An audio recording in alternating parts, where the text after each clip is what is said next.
উপজেলা নিয়ে গঠিত এই অঞ্চলের আয়তন ১,৮৩১ বর্গ কিলোমিটার। যদিও পায়রা, বলেশ্বর এবং বিষখালী নদীর ভাঙনের কারণে ক্রমাগত ছোট হয়ে আসছে জেলার মানচিত্র। দক্ষিণে অবস্থিত এই অঞ্চলের একদিকে যেমন বঙ্গোপসাগরের গর্জন, অন্যদিকে রয়েছে চিত্রা হরিণের দুরন্তপনা। আছে বৈচিত্র্যপূর্ণ জীবনচিত্রে ভরপুর রাখাইনপল্লী এবং চরাঞ্চলের মানুষের যেই জীবন সংগ্রাম, যা মনে করিয়ে দেয় এখনো বাকি আছে অনেক কিছু।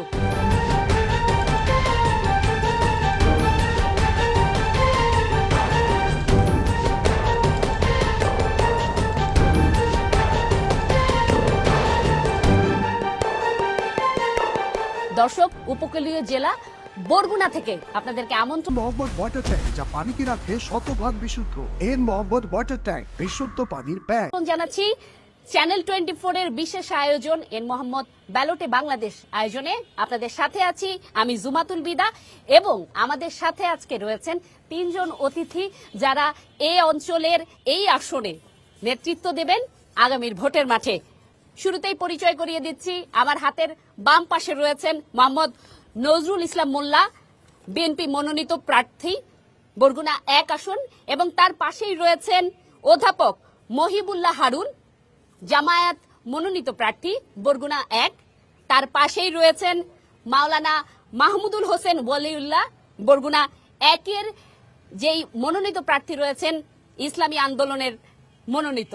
তার সাথে আমরা একই সাথে রয়েছেন আমাদের চ্যানেল 24 এর যেই প্রতিনিধি আবু সালে, তাকে দিয়ে আমরা আয়োজন শুরু করব। তার কাছে আসলে প্রথমে জানতে চাইব এই এলাকার সাধারণ মানুষের কি দুর্ভোগ সংকট রয়েছে, এবং সময়ের সাথে যখন প্রার্থিতা আসনে প্রতিনিধিরা আসেন, তারপর নির্বাচন পরবর্তী সময়ে কি সংকটের কারণে সেই সীমাবদ্ধতাটুকু পূরণ করা হয় না।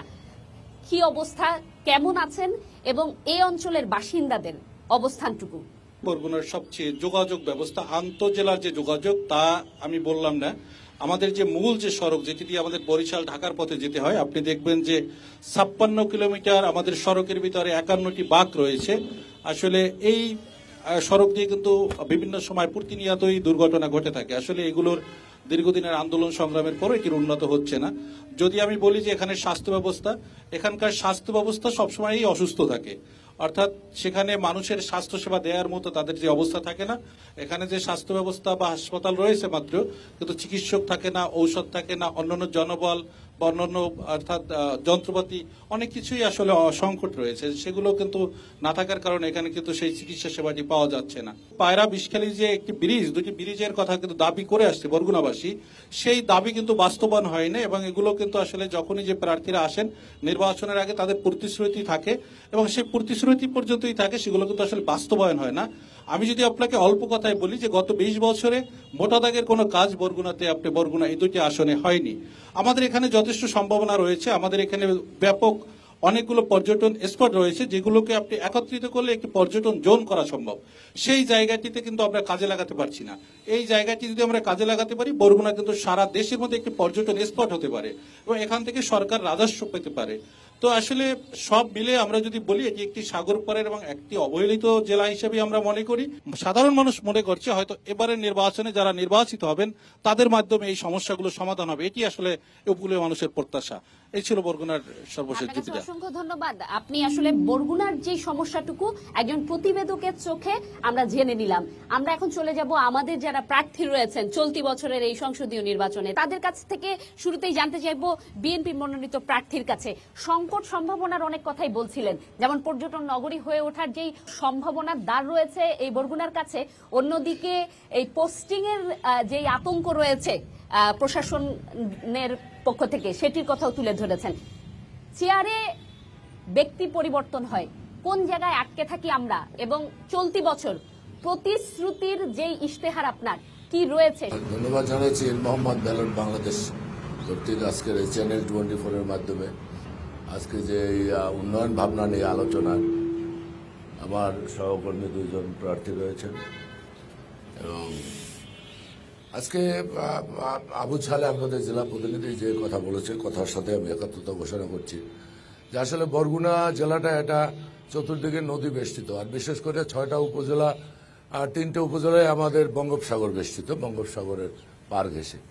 তো এখানে একটা পর্যটনের একটা বড় সম্ভাবনা রয়েছে, যেটা বিগত সরকারগুলি এই ব্যাপারে তারা দৃষ্টি দেয় না। এটা দিলে এটাকে কেন্দ্র করে আমাদের বরগুনা জেলাকে আমরা একটা জায়গায় নিয়ে যেতে পারতাম, কিন্তু সেই জায়গাটা আমরা ব্যর্থ হয়েছি বিগত সরকারগুলোর বিমাতা সুলভ আচরণের কারণে। পাশাপাশি এখানে আমাদের এই যে সেনা ক্যাম্প হওয়ার কথা ছিল, এখানে 3 নং ফুলজুরি ইউনিয়নে জমি যাচাই বাছাই হয়েছে, 7 দানার নোটিশ দিয়েছে জমি অধিগ্রহণ করার জন্য, কিন্তু আসলে সরকারের এবং সরকারি প্রতিনিধি যারা এখানে ছিল তাদের উদাসীনতার কারণে আমাদের এই একটা বড় একটা মহামূল্যবান একটা সম্পদ আমাদের বরগুনা থেকে চলে গিয়েছে, যেটাকে লক্ষ্য করে বরগুনায় হাজার হাজার কোটি টাকার কাজ করা সম্ভব হতো, যেটা পরবর্তী সময় লেবুখালী হয়েছে। আমরা যখন লেবুখালীর পাশ দিয়ে যাই, ব্রিজ পাড়াই, যখন পশ্চিম দিকে তাকাই, তখন মনে হয় এটা একটা আলাদা শহর, এটা একটা রাজধানী, যেখানে এখন এই সেনা ক্যাম্পটি হয়েছে। পাশাপাশি মেডিকেল কলেজ হওয়ার কথা ছিল, সেটাও পটুখালী হয়েছে, যেখানে পটুখালীর সাথে বরিশালের দূরত্ব মাত্র 40 কিলোমিটার। এটা বরগুনা হলে এই এলাকার মানুষের উপকৃত হতো। পাশাপাশি আমাদের ঢাকার সাথে একটা মহাসড়ক নাই। আওয়ামী লীগ দীর্ঘ 54 বছর মানুষকে, বরগুনার মানুষকে ধোঁকা দিয়েছে মহাসড়ক করার জন্য, সেই মহাসড়কটাও তারা বাস্তবায়ন করতে পারে নাই। আমরা আমাদের বিগত সরকারের সময় আমাদের স্বরাষ্ট্রমন্ত্রী ছিল আলতাফ হোসেন চৌধুরী, ওনার সহায়তায় এখানে ওনার নির্বাচনী এলাকা পর্যন্ত উনি একটা সড়ক করেছে ওনার বাড়িতে আসার জন্য। সেই সড়কটিকে আমরা ব্যবহার করে বরগুনার মানুষ আমরা ঢাকার সাথে যাতায়াত করি। এখন এই সড়কটা 4 লেনে উন্নতি করা যায় যদি তার মাধ্যমে সে যদি ওখানে এমপি নির্বাচিত হয়, বিএনপি যদি রাষ্ট্র ক্ষমতায় আসে, আল্লাহ যদি বরগুনা আমাদের কবুল করে, তাহলে আমরা সম্মিলিতভাবে এই রাস্তাটা আমরা 4 লেনে উন্নতি করলে বরগুনার এই প্রায় 20 লক্ষ মানুষ এই রাস্তায় যোগাযোগের আমরা এটা ব্যবস্থা হয়। আর পাশাপাশি পায়রা এবং বিষখালী এই 2টা নদীতে আমাদের ব্রিজ দরকার, যেহেতু আমাদের এই জেলায় 6টা উপজেলা, 5টা উপজেলায় বরগুনা থেকে বিচ্ছিন্ন। যেমন পাবনা পাথরঘাটা আমাদের বিচ্ছিন্ন হয়েছে বিষখালীর কারণে, আবার আমতলী তালতলী বিচ্ছিন্ন হয়েছে আমাদের পায়রা নদীর কারণে, আর পাবনা হয়েছে উত্তর দিকে, তারা ওখান থেকে বরিশাল যায়।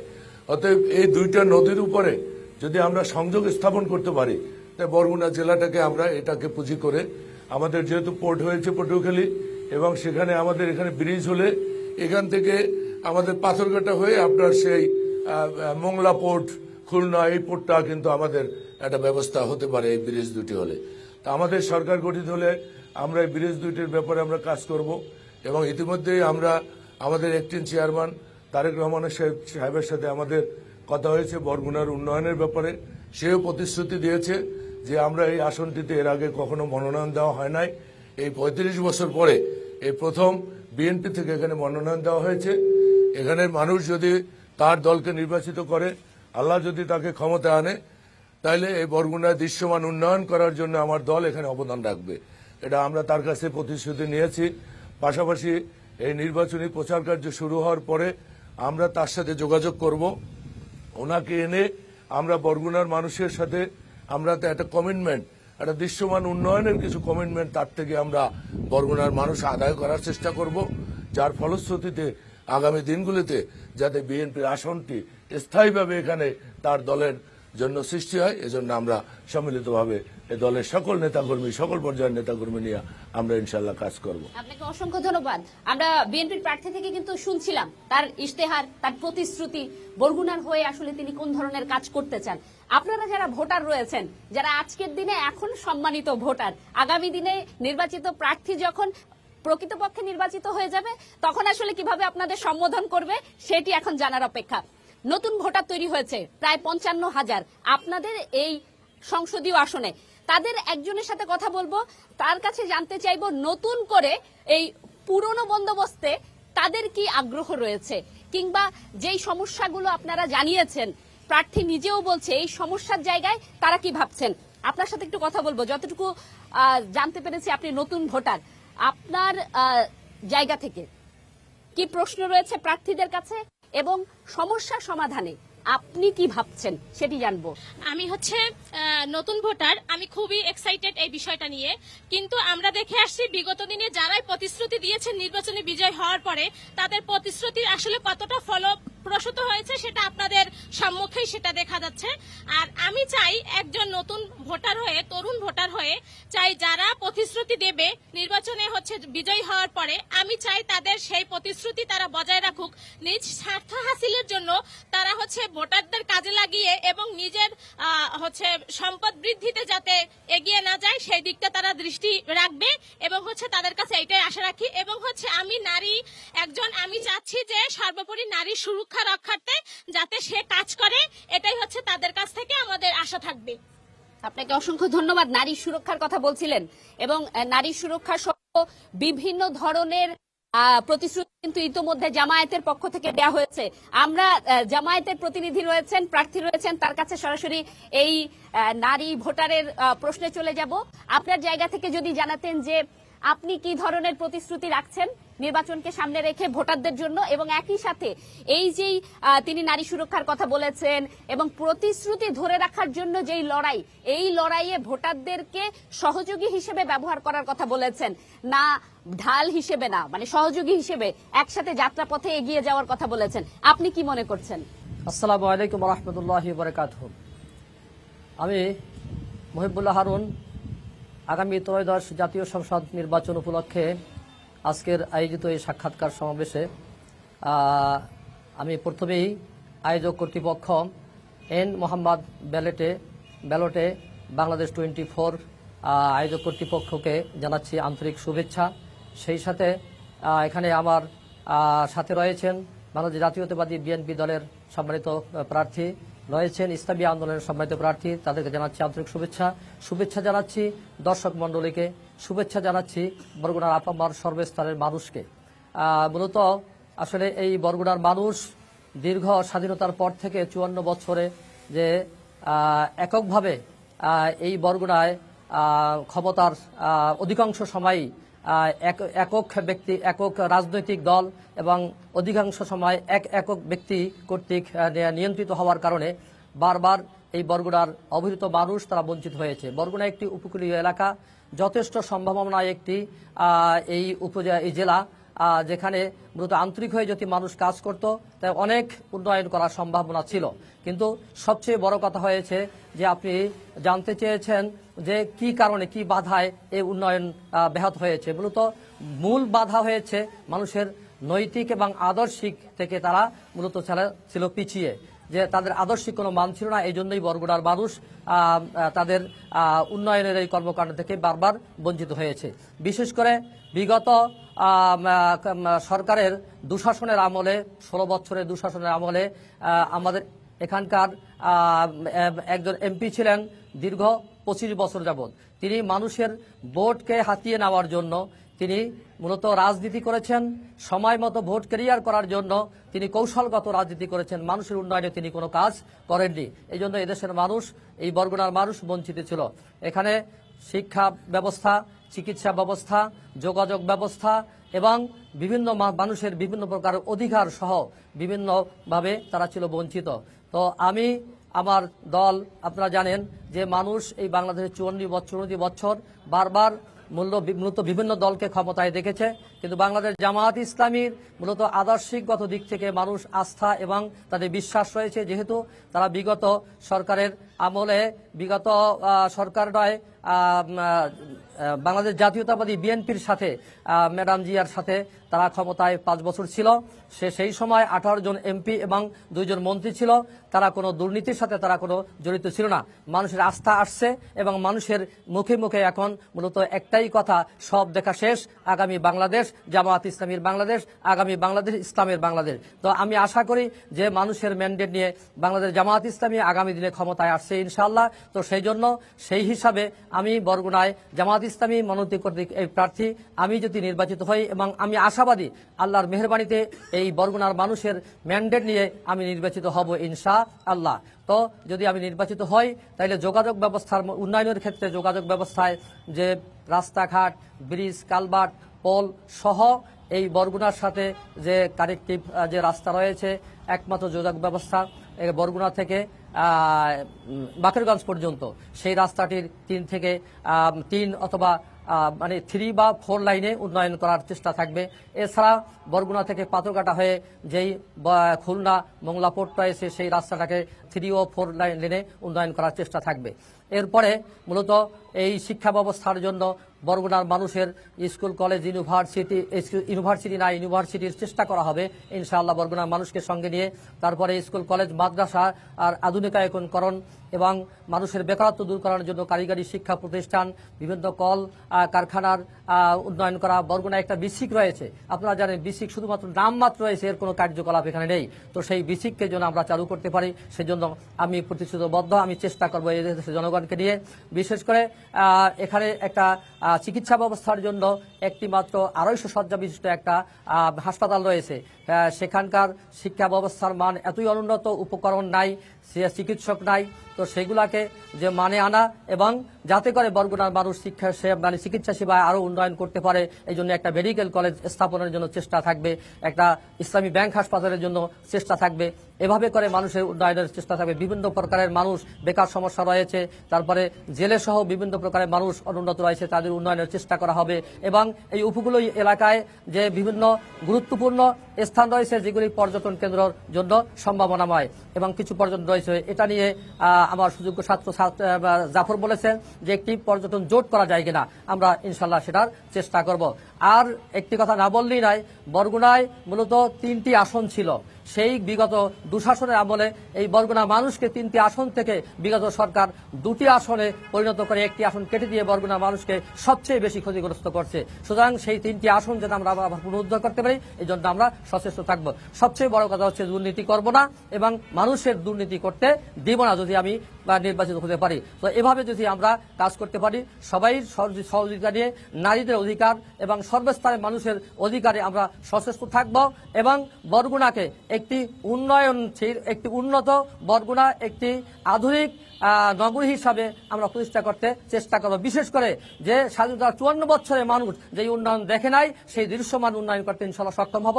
সরাসরি যাব ইসলামী আন্দোলনের প্রার্থীর কাছে, মাওলানা মাহমুদুর হোসেন ওলিউল্লাহ। আপনার কাছে জানতে চাইব এই নির্বাচনে আপনার প্রতিশ্রুতি কি থাকছে সম্মানিত ভোটারদের প্রতি?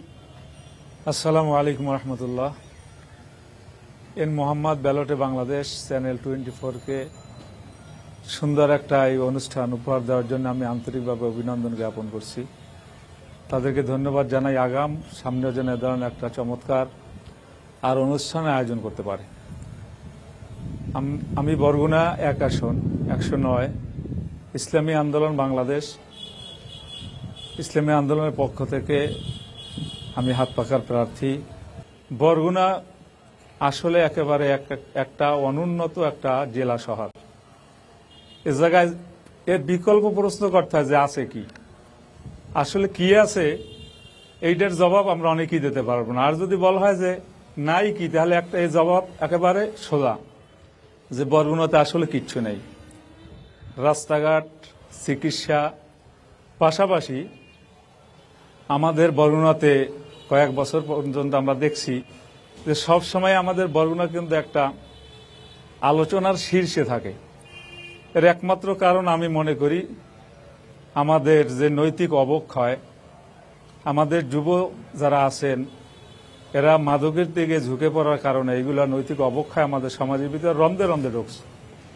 2-4 জন ভালো থাকার চেষ্টা করলে আসলে আমরা পারতেছি না।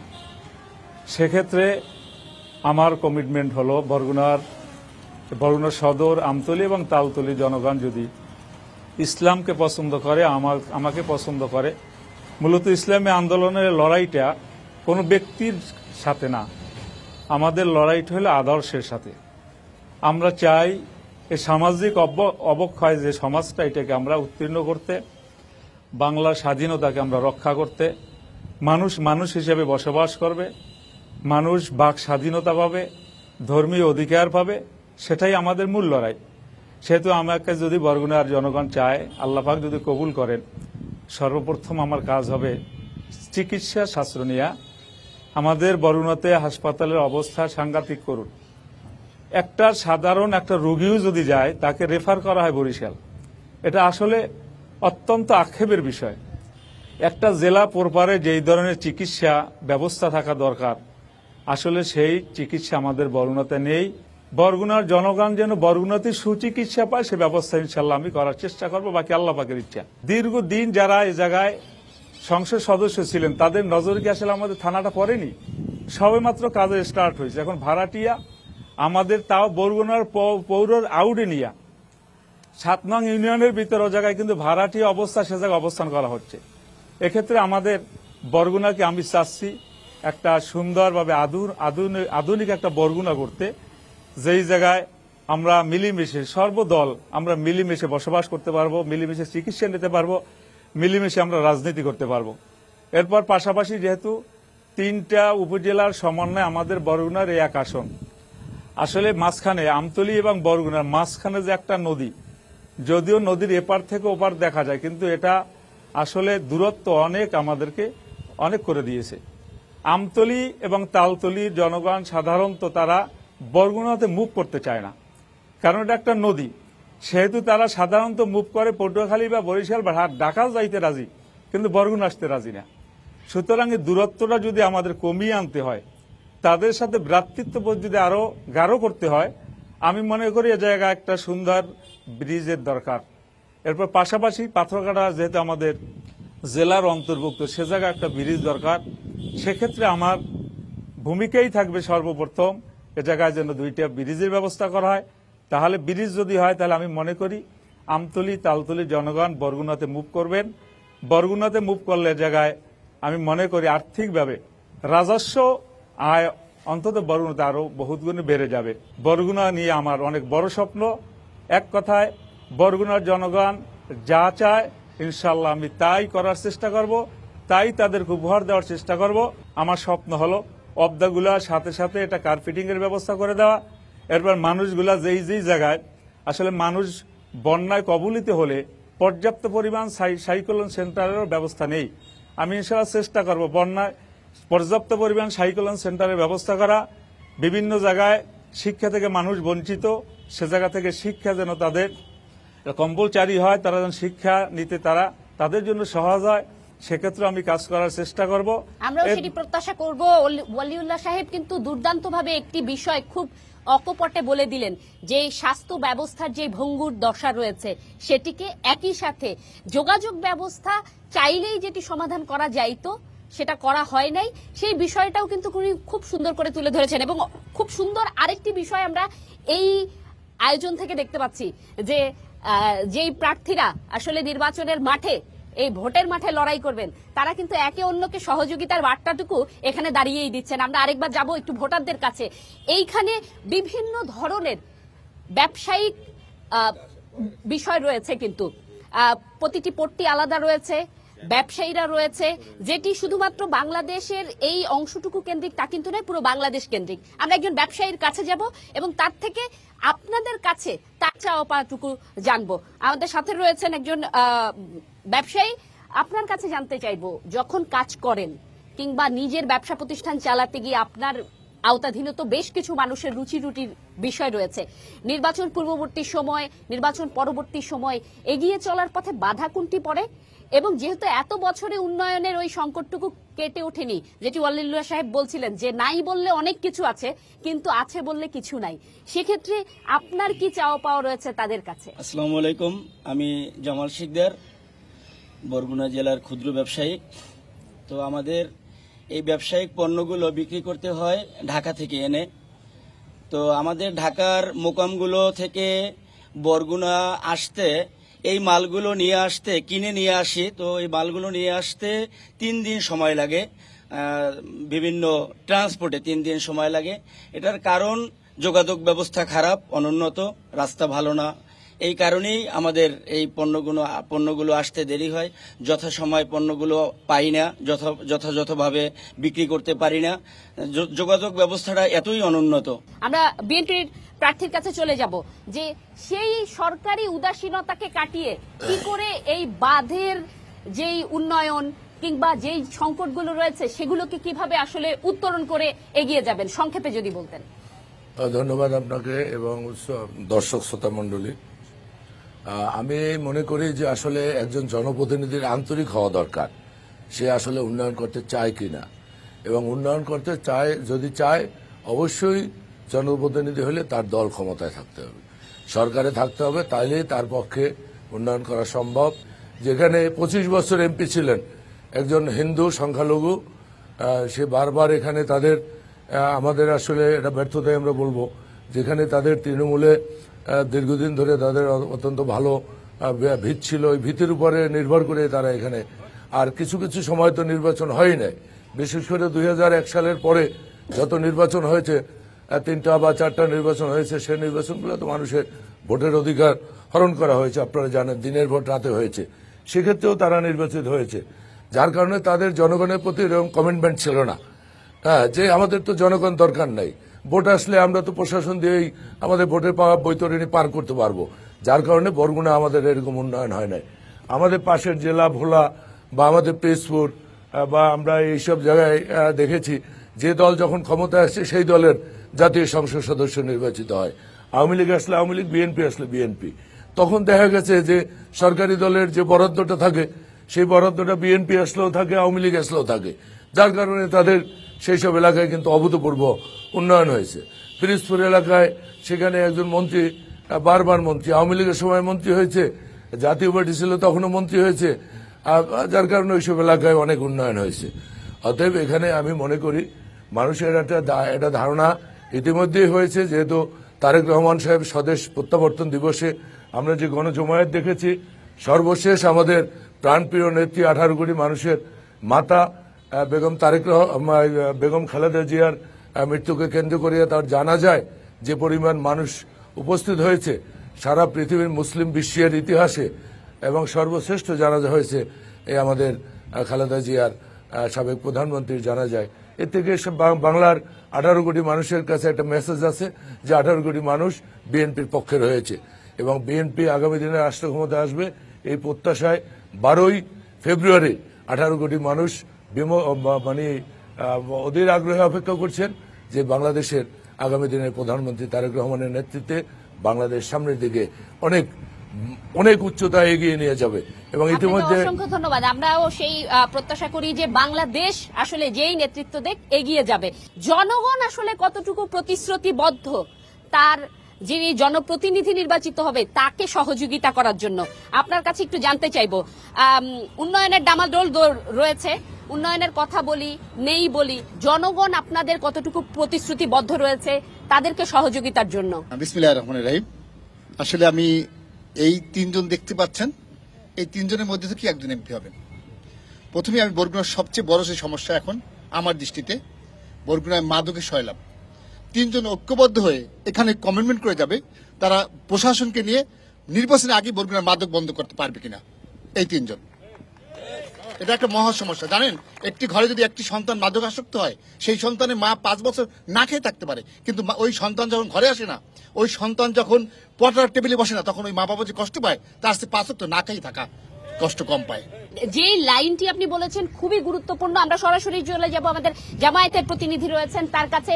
তিনি বলছেন যে প্রতিটি ঘরে মাদকের যেই বিষয়টি সেটি বলেছেন, এবং ওয়ালিউল্লাহ সাহেব কিন্তু চমৎকার একটি কথা বলেছেন যে আগে আমি ভালো হই। হ্যাঁ, আপনার কাছে জনগণের হয়ে প্রতিশ্রুতিটুকু জানতে চাইবো যে আপনি কি বলছেন, মাদক নির্মূলে আপনি আসলে কি ধরনের উদ্যোগ নেবেন, আপনার ইশতেহারে কি রয়েছে? জি, ধন্যবাদ আপনাকে, ধন্যবাদ দর্শক মণ্ডলীকে। মূলত আসলে একটি সমাজ, দেশ এবং জাতি গঠনে একজন দায়িত্বশীল হিসাবে একজন জনপ্রতিনিধির 3টা জিনিসের প্রয়োজন। 1 নম্বরে দেশপ্রেম, 2 নম্বরে নৈতিকতা এবং আদর্শিকতা, 3 নম্বর হয়েছে নিষ্ঠা এবং আন্তরিকতা। এই 3টা যদি মানুষের মাঝে থাকে, নেতাদের মাঝে থাকে, তাহলে সেই নেতার দ্বারাই মূলত সমাজ গঠন করা এটা সম্ভব। তো আজকের আমরা দেখতে পাচ্ছি বিগত দিনে মূলত আমাদের নেতাদের এই 3টাই আমাদের ছিল অভাব, কারণ দুর্নীতিতে তারা দেশ এবং জাতিকে বারবার তারা চ্যাম্পিয়ন করে তুলছে। সুতরাং এই দুর্নীতি মুক্ত যদি আমরা নেতারা যদি হতে পারি, আমি যদি দুর্নীতি না চাই, দুর্নীতি নিজে করব না, দুর্নীতি হতে দেব না, তাহলেই মূলত সমাজ থেকে এই মাদক বলেন আর নারী অধিকার বলেন, তারপরে বেকার সমস্যা বলেন, যাবতীয় যত সমস্যা আছে, ওই বেড়িবাদের কথা বলেন, জেলেদের কথা বলেন, সকল সমস্যার সমাধান আমরা করতে সক্ষম হব। সবাইকে সমন্বিত প্রয়াসের মাধ্যমে, সকলকে সর্বাত্মক সহযোগিতার মাধ্যমে এটা সম্ভব। যে একজন নেতার যদি আন্তরিকতা থাকে, দেশপ্রেম, যার দেশপ্রেম যদি না থাকে, তাহলে 16-17 বছর দেশের জন্য কাজ করে মূলত শুধু মুখের বুলিয়া উড়াইয়ে দেশ থেকে পালিয়ে যেতে হয়, এটাই ইতিহাস সাক্ষী। সুতরাং এই জন্য আমরা এখান থেকে শিক্ষা গ্রহণ করতে হবে। আমরা সেই 24-এর 5ই আগস্ট আমরা যে স্বাধীনতা অর্জন করেছি, আমরা এই সমাজকে পরিবর্তন চাই। সবাই মিলে এই সমাজকে পরিবর্তনের মূলত একটাই পথ, যে দুর্নীতি করব না এবং দুর্নীতি করতে দেব না, তাহলে ইনশাল্লাহ সকল প্রকার সমস্যা দূরীভূত হবে। যে এই মাদকের সয়লাভ এই সমাজে হয়েছে, আমাদের যুবক সমাজটাকে, যুবকদেরকে একেবারেই তাদের ব্রেনকে, মেধাকে একবার শূন্য করে দিচ্ছে। সুতরাং সেই মেধা আবার আমরা সুন্দরভাবে তাদেরকে ফিরিয়ে আনতে পারবো। মাদক মুক্ত করতে না পারলেও মাদককে নিয়ন্ত্রণ করতে আমরা ইনশাল্লাহ সক্ষম হবো। ইনশাল্লাহ। সবাইকে ধন্যবাদ। আসসালামু আলাইকুম। আপনাকে অসংখ্য ধন্যবাদ। আপনারা শুনছিলেন যে তিনি কিন্তু চমৎকারভাবে বললেন, প্রজন্মের যে ভবিষ্যৎ সেটিকে নিরাপদ করার জন্য নানা আঙ্গিকে নিজ নিজ জায়গা থেকেই আসলে উদ্যোগ নেওয়া সম্ভব, এবং নিজের উদ্যোগের সাথে সাথে যারা জনপ্রতিনিধি রয়েছেন তাদেরকেও সহযোগিতা করা সম্ভব। ইসলামী আন্দোলন বাংলাদেশের ওয়ালিউল্লাহ সাহেবের কাছে সংক্ষেপে জানবো, জনগণের কাছে আপনার প্রতিশ্রুতি, যেই প্রতিশ্রুতিতে সমস্যার যেই অংশগুলো তুলে ধরেছেন জনগণ তার প্রশ্নের মধ্য দিয়ে, সেটি সমাধানে আপনি কি ধরনের আসলে ভূমিকা রাখবেন?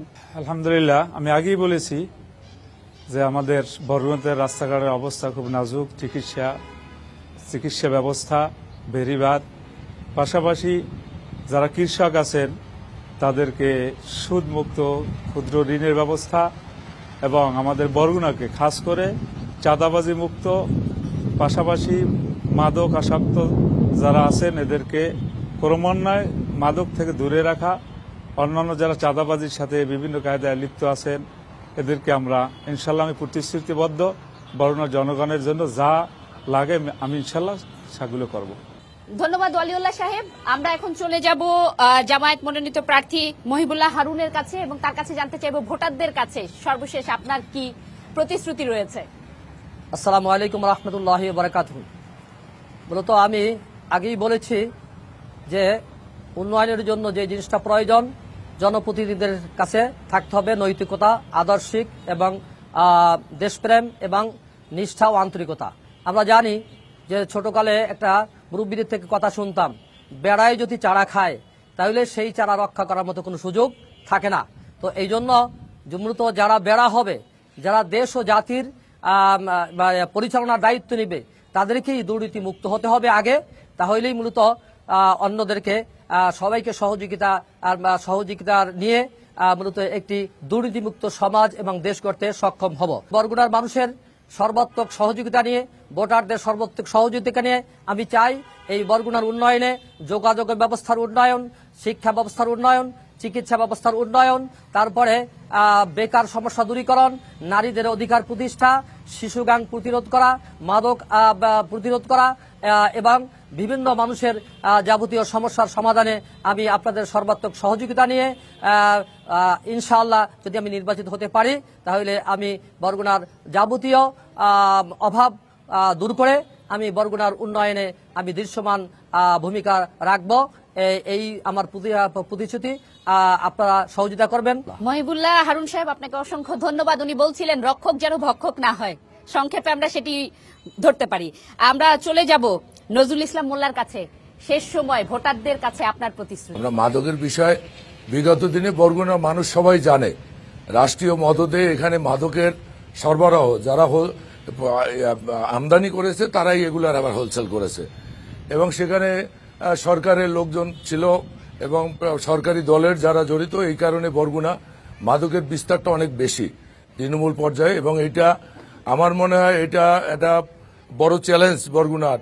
এটা বন্ধ করতে হবে। যুব সমাজকে যদি বাঁচাইতে হয়, ছাত্র সমাজকে বাঁচাইতে হয়, তো এটা বন্ধ করতে হবে, এবং এটা আমাদের সরকারের পক্ষ থেকেও সুস্পষ্ট নির্দেশনা আছে যে এই কি ব্যাপারে, যেমন তারেক রহমানের 31 দফার আমাদের দিয়েছে, 31 দফার ভিতরে বাংলায় 18 কোটি মানুষের মঙ্গলের নির্দেশনা দেওয়া রয়েছে। পাশাপাশি আমাদের এই যে কৃষিকার্ডের কথা বলেছে, তারপরে ভাতার কথা বলেছে, এবং বিশেষ করে যারা ধর্মপ্রাণ মুসলমান রয়েছে তাদের জন্য ইমাম এবং মুয়াজ্জিনদের জন্য তাদের জন্য রাষ্ট্রীয়ভাবে ভাতা প্রদান করা হবে, এই মর্মে আমাদের দল থেকে ঘোষণা এসেছে। এবং আমি মনে করি বিএনপি এর আগে একাধিকবার রাষ্ট্র ক্ষমতায় ছিল, বিএনপি থাকাকালীন কোন ধর্মীয় যার যার ধর্ম শেষে উদযাপন করেছে, পালন করেছে, এবং বিএনপি থাকতে কোনোদিন কোনো ওয়াজ মাহফিল উরুস ধর্মীয় কোনো অনুষ্ঠান বা হিন্দুদের কোনো অনুষ্ঠানে কেউ কোনোদিন বাধা দেয়নি, যার যার ধর্ম শেষে পালন করেছে। কিনা আমি সবসময় একটা বলি, আমি মুসলমানদের সন্তান, মুসলমানের সন্তান, ধর্ম আমাদের সবার, ইসলাম আমাদের অনুভূতির জায়গা, নবী আমাদের ঠিকানা, এবং নবীর কারণেই আমরা মুসলমান, এবং কোরআনই আমাদের একমাত্র পবিত্র ধর্মগ্রন্থ। এটাকে এককভাবে আমাদের ধর্মীয় অনুভূতিতে আঘাত আনে, এই কাজটা আমরা কোনো মুসলমানরা না করি। আমরা এই জন্য বারবার আবেদন রেখেছি, এবং বিএনপির কাছে সকল ধর্ম বর্ণ নিরাপদ। আমরা দেখেছি যখন বরগুনায় আওয়ামী লীগের এমপি হয়েছে, বিএনপি যখন রাষ্ট্র ক্ষমতায় ছিল, তার ক্ষমতা যে ছিল তার আসনে সে 5,000 কোটি টাকার কাজ করেছে। আর পাশাপাশি দেখা গেছে যে এখানে আওয়ামী লীগের এমপি ছিল, সে 50 কোটি টাকার উন্নয়ন করতে পারে নাই। অতএব বিএনপি একটা উন্নয়নের দল, এবং আগামী দিনে যদি বিএনপি রাষ্ট্র ক্ষমতায় আসে, এখান থেকে বিএনপি কখনো নির্বাচিত হয় নাই, আমরা যদি নির্বাচিত হয় আমরা আলাদা কমিটমেন্ট নিয়ে অন্তত বরগুনার সকল ক্ষেত্রে আমরা যোগাযোগ বলেন, শিক্ষা বলেন, স্বাস্থ্য বলেন, সকল ক্ষেত্রে বেকার সমস্যা বলেন, অনেক শিক্ষিত বেকার রয়েছে যাদের কর্মসংস্থান নাই। আমরা ইতিমধ্যে কথা বলেছি, আমরা আমতলীতে একটা ব্যবসার একটা জোন করে দলীয়ভাবে আমরা সেখানে কর্মসংস্থানের ব্যবস্থা করব। যে আমতলী বরগুনাতে আমরা 2-3 হাজার কোটি টাকা ইনভেস্ট করব, যেখানে তরুণদের কর্মসংস্থান হয় এবং শিক্ষিত বেকার যাতে সেখানে প্রোভাইড হতে পারে। এবার এই মর্মে আমরা তাদের সাথে কথা বলেছি, এবং আমি আশাবাদী বরগুনার মানুষ আগামীর উন্নয়নের অংশীদার হবে, এবং বরগুনার মানুষ এই পিছিয়ে পড়া 54 বছরের যে আমরা পিছিয়ে পড়া বরগুনা, এই যে আমাদের একটা লজ্জা, আমাদের একটা কলঙ্ক, এর থেকে আমরা ইনশাল্লাহ আগামী 5 বছর আমরা যদি সম্মিলিতভাবে আমরা কাজ করতে পারি, তো বরগুনাকে আমরা একটা অনন্য উচ্চতায় আমরা নিয়ে যেতে পারবো, যেখানে ভোলার সাথে কম্পেয়ার করা যাবে, যেখানে প্রিন্সপুরের সাথে কম্পেয়ার করা যাবে, যেখানে বগুড়ার সাথে কম্পেয়ার করা যাবে। এই জায়গাটায় আমরা বরগুনাকে নিয়ে যেতে চাই। এজন্য বরগুনার সকল দল মত নির্বিশেষে সকলের সহযোগিতা চাই, আগামীর উন্নয়নে যাতে বরগুনার উন্নয়নের সিঁড়িতে আমরা পদার্পণ করতে পারি, এই ধানের শীষের মাধ্যমে, বিএনপির মাধ্যমে। আজকের এই অনুষ্ঠান আপনারা বরগুনায় করেছেন এন মোহাম্মদ ব্যালট বাংলাদেশ। আমার দলের পক্ষ থেকে, বরগুনা, আমতলী, তালতলী সকল স্তরের জনগণের পক্ষ থেকে আপনাদের ধন্যবাদ জানাচ্ছি, চ্যানেল 24-কে ধন্যবাদ জানাচ্ছি। ধন্যবাদ মোহাম্মদ নজরুল ইসলাম মোল্লা, ধন্যবাদ অধ্যাপক মহিবুল্লাহ হারুন এবং মাওলানা মাহমুদুল হোসেন ওয়ালিউল্লাহ, আপনাদের তিনজনকে আমাদের সাথে যুক্ত হওয়ার জন্য, এবং ধন্যবাদ সম্মানিত ভোটাররা যারা যুক্ত হয়েছিলেন এই প্রশ্নোত্তর পর্বে চ্যানেল 24-এর এই বিশেষ আয়োজনে। আগামী সংসদ নির্বাচনে যখন আমরা আসব, তখন যাতে আমরা শুনতে পাই যে যেই ধরনের সীমাবদ্ধতার কথা আপনারা বলেছেন, নাই ওই নাই এর জায়গায় যাতে আছে, এবং সেই আছেটা উন্নয়ন আরো কিভাবে করা যায়, সম্ভাবনার দ্বার আরো কিভাবে উন্মুক্ত করা যায়, সেই বার্তাটুকু।